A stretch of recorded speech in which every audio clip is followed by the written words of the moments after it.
This is the seat of political power in Accra, Ghana. Now, I've just been granted an interview with the newly sworn-in President John Mahama. An interview for strictly not more than 5 minutes. But let me see what I can achieve.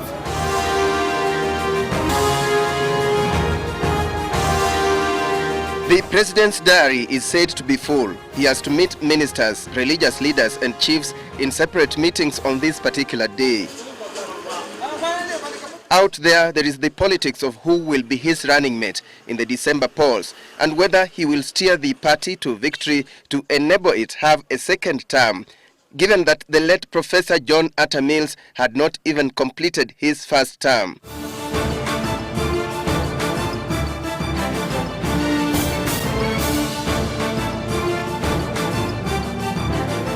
Can't let me take a coffee.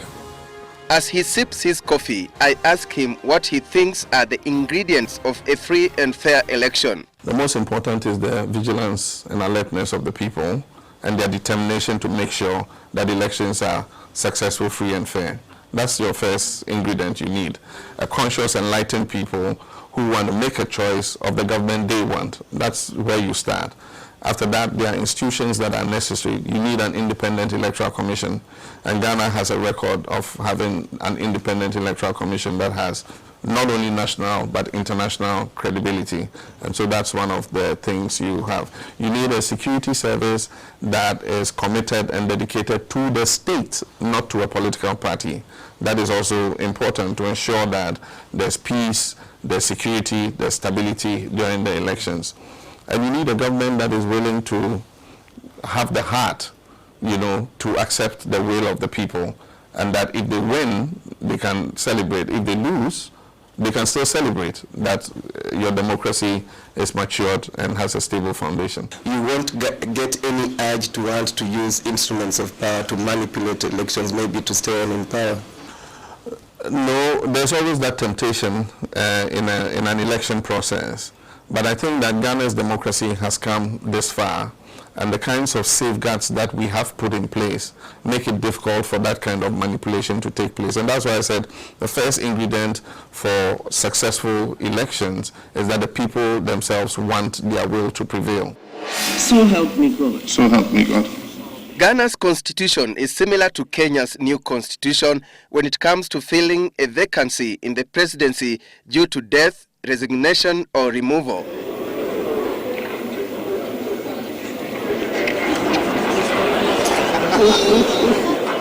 That the deputy president takes over as president for the unserved period of the term with no election being held.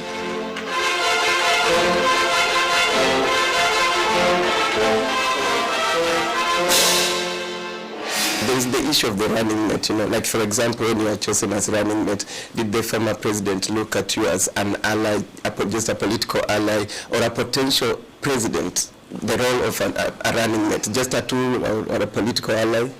In choosing a running mate, you have two considerations.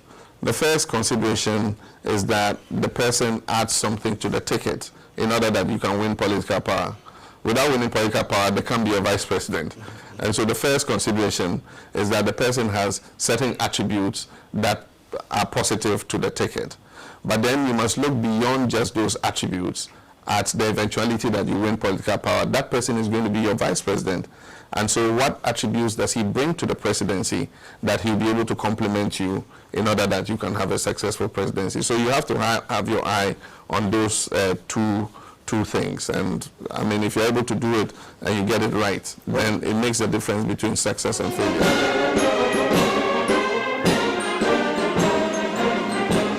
In Ghana, both the president and the vice president are not members of parliament. They purely deal with executive matters, but the president can choose to pick ministers from parliament or outside parliament. Mahama picked the governor of the Bank of Ghana, Kwesi Emisa Arthur, as his vice president, tactfully not from the president's region. Just fulfilled my constitutional duty. The constitution said that upon assumption of office, I should nominate a vice president. I've done that.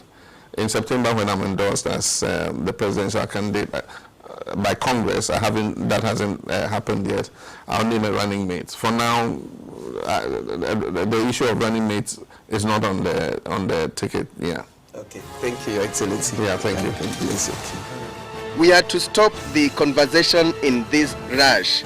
The big man was being awaited for by ministers. Alex Chamwada for Citizen TV at the castle, or call it State House, Accra, Ghana.